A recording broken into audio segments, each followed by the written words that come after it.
tournament, but the free agency frenzy talk deserves some love, and in particular, the New York Football Jets. And as promised, we talked about it last week with Geoff that this would be there'd be a lot of meat on the bone, and there sure is. So let's bring him in. Geoff Magliocchetti, New York Jets guru and insider. Follow him on Twitter at JeffMax5490. Geoff, there's a lot of different places we could start here. So let's just jump in, I guess, to the latest. We found out a little after midnight with the rap album coming out and the news eventually breaking that Le'Veon Bell, in fact, chose the New York Jets. Yeah, Paul, here I was expecting a quiet session from us today, but who'd have thunk it? But yes, Le'Veon Bell is a part of the New York Jets. With the new league year officially opening about an hour ago, the Jets officially confirmed a 4-year, $52.5 million deal, and they haven't actually confirmed it yet. My apologies, excuse me, but it's set to be a 4-year, $52.5 million deal, much less than what Bell was expecting once these proceedings started. This is an interesting situation for the Jets at this point because, they finally got their marquee free agent right now and did so merely hours after the New York Giants apparently self-destructed in a way with the trading of Odell Beckham for peanuts, basically. So this is an interesting situation for the Jets. They're moving on further right now, and it's part of a very interesting timeline and part of the process for them because not only did they bring in Le'Veon Bell, they also brought in C.J. Mosley, signing him to a massive deal, and they're also set to bring in Josh Sitton, who may sign with the Jets shortly after his release from the Miami Dolphins. So this is an interesting timeline in the Jets period right now. And it's very interesting to me that the Jets seem to be in, quote-unquote win now mode right now. But so far they're spending their money, I would say, reasonably well. They're filling their needs at this point. I think special teams is one area right now that leaves a lot to be desired. I know it's a bit of a lesser talked about area, but I believe that special teams is going to hurt a little bit. We heard that Jason Myers is about to sign with the Seattle Seahawks. Andre Roberts, he left a bit of an interesting comment today on Twitter that highly implied he would not be returning to the Jets. But they've done some good jobs overall, and I think one of the more underrated signings of this process so far has been the decision to bring back defensive end Henry Anderson. That cheap shot in Buffalo aside last season, Anderson had a very strong season last year, and I think it's a good job by, Greg Williams and the front office staff to bring him back for another year. So that's one of the more underrated signings of this process, and I'm definitely looking forward to see what the Jets will do moving forward because not every need is fulfilled at this point. With Myers likely headed off to Seattle, they're obviously going to need a kicker. I think they might need another piece or two on the offensive line. If Sitton might fulfill that need. I think also they're going to start needing a backup quarterback. Josh McCown, through his agent a couple days ago, posted on Twitter that he was going to take some more time to make his decision whether he's going to retire or not. Remember, he's set to turn 40 this 4th of July, so I definitely think the Jets will be looking into their backup quarterback situation, which will be one of the more intriguing battles to watch moving forward. But so far, I think this Jets offseason has been pretty good for them. They've made a fantastic job.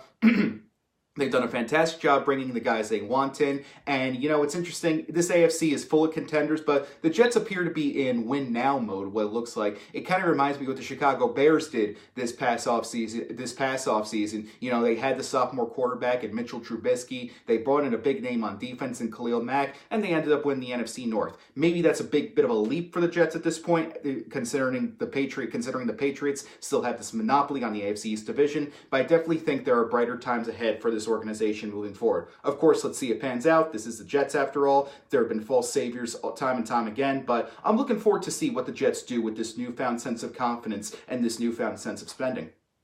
And let's get another chapter on this Le'Veon Bell book before we go to, obviously, a rash of other signings the team made. The money is interesting because from everything that we heard about the Steelers' last offer, their Jets offer, the Jets got Le'Veon Bell for less than the Steelers offered initially. It is also less than the franchise tag from what we're seeing. Of course, there's max value and all of that additional stuff. But it seems like the Jets not only got perhaps one of the best running backs in the league, but at reasonably speaking, a discount.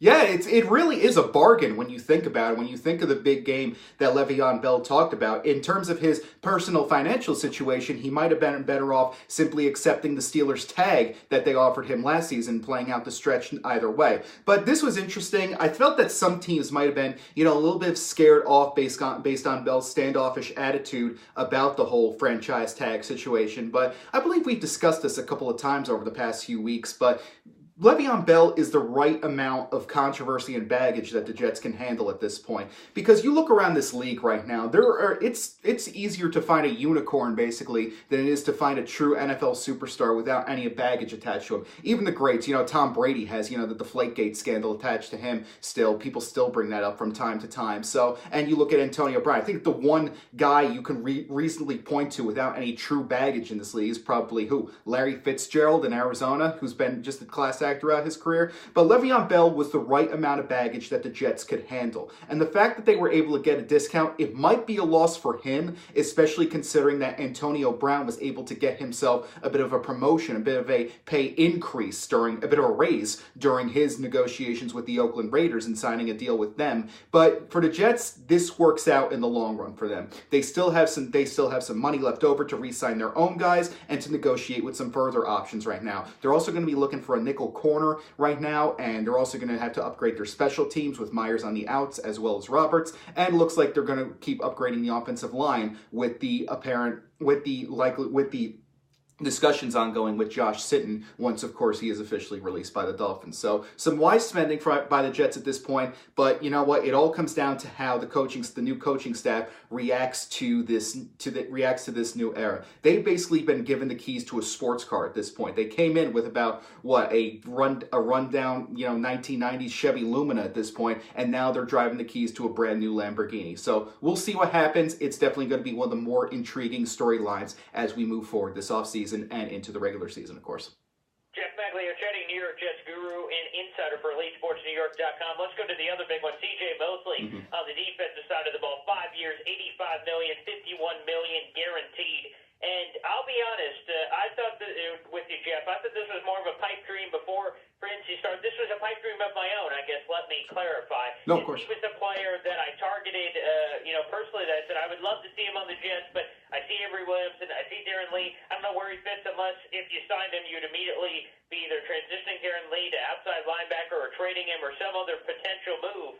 But the Jets ended up doing it. I was giddy as a schoolgirl, and now they have a leader that took over for Ray Lewis, and he had that kind of force on the defensive side of the ball. That was a huge impact move. Well, Paul, any signing that makes you as, quote, giddy as a schoolgirl, I'd like to see that anytime. But but definitely I think this is a good signing for the Jets in the sense that it signals a bit of a new era in a way, because Darren Lee, remember, last season did not end well for him. He got a 4-game suspension to close out the regular season because of, I believe it was PED usage. So I believe that the Jets are going to try to move on from the Darren Lee era. They're apparently very high as well on Jordan Jenkins, who will look to play a factor in that 3-4 set. So that's something to keep an eye on moving forward. And Avery Williamson is safe, by the way, because Avery Williamson, I believe, if the Jets were to release him, that would be a $6 million cap hit in dead money. So I don't believe Avery is going anywhere. So Darren Lee's next step, I do believe the Jets are trying to find someone to trade in that sense. I think the ideal destination for him would be Tampa Bay, where Todd Bowles, of course, is now the defensive coordinator down there. And over at One Jets Drive, Todd Bowles was one of Darren Lee's biggest supporters. He always saw the potential in him, and I think it would be a great career reboot for both guys over there, as well as, for Bowles and Darren Lee, if he could, go under his mentorship over in Tampa Bay. But mostly provides a good, solid leader for this defense, a good vice president, quote unquote, if you will, in the to work alongside Jamal Adams. Now, Jamal Adams, he's been one of the frequent vocal leaders of this team and has really turned into the face of not just the Jets, but New York football in general. And Adams was talking about how, you had to upgrade the defense. And so far, if his Twitter is any indication, he's been very approving of many of the moves thus far. And we talked about it a little bit last week. I wrote a little bit about it on EliteSportsNewYork.com shortly after the game. Super Bowl 53 proved that defense still has a place in this league. Scoreboards throughout the NFL today, they look like Big 12 scoreboards, Arena Football League scoreboards, and the Jets have tried to account for that in drafting their franchise quarterback and trying to surround him with offensive line weapons. You know, they're in negotiation with Sitton. Osemele is coming over from Oakland. Osemele is a very interesting trade for the Jets because right now they're basically partners in rebuilding right now. Osemele, you know, he has a Super Bowl ring to his name. He has a Pro Bowl nomination to his name. Had struggled a little bit last season. I believe Pro Football Focus ranked him in the 60s in terms of linemen. But the Jets, who are looking to reboot a little bit themselves, they brought in Osemele, and that's going to be an interesting way to, you know, it allows them to hit reset on their careers, on their respective careers a little bit, so that's one of the more interesting signings going forward. But Adams so far has very much been approving of the signing, and defense still can win you games in today's NFL. The Jets found that out several ways last year in a sense, or kind of whiffed on that point, because there were 3 games that they held opponents to under 300 yards, and they lost every single one, most notoriously being that 13-6 disaster in Miami last fall. So I definitely think the Jets are working on their defense a little bit, and the Le'Veon Bell discount, another added benefit of it, it made the Mosley signing look pretty affordable in hindsight. So now the Jets can focus on bringing back their own guys. They can worry about, you know, bringing in someone a little bit to figure out some of the lesser heralded positions on this roster. You know, the special teams, the backup quarterback, etc. And they can also they also chose to bring in some good receiving talent. You know, some playmakers to help Darnold out. They brought in, you know, Jamison Crowder, who's one of the better slot receivers in this league. Bleacher Report actually ranked him one of the best in terms of separation, and that's something the Jets could desperately use moving forward, and maybe you could get some of the other guys, you know, more worked into the system as well. So the Jets are working on all sides of the ball right now. I'm a little disappointed in the special teams, how they weren't able to bring back 2/3 of their Pro Bowlers in that sense, or might lose both of them. Still yet to be determined, still yet to be confirmed, but right now the trend seems to be they're losing them. So I definitely am pleased to see what the Jets have done on the offensive and defensive sides of the ball. And you know what? This Mosley signing, it looks better once you've realized that the Jets were able to get Le'Veon Bell with, as you say, Paul, a bit of a discount. Well, with that being said, Geoff, we don't have enough time to go through all the signings, which is a good thing for the New York Jets. Next week, we'll dive into even more of them, and of course, the NFL draft is right around the corner. Thanks as always, Geoff. Paul, I'm very much looking forward to it, and based on your social media, just want to say, hope you had a fantastic engagement party, and congrats you further on your continuation of your martial arts career. So keep up the great work over there, and keep up the great work on the radio. Thank you for having me each and every week, and looking forward to do it again next week. Of course, Geoff. Amazing. Thank you to everyone who came out to this engagement party at the Press Room Pub. It was fantastic. Jordan was there. Ellie Cruz. Appreciate all the support. It was fantastic. folks. Palm to win. Geoff Magliocchetti. Well, I love inside jokes. Love to be a part of one someday. Thank you for having me, guys, and thank you for watching, and I will talk to you soon.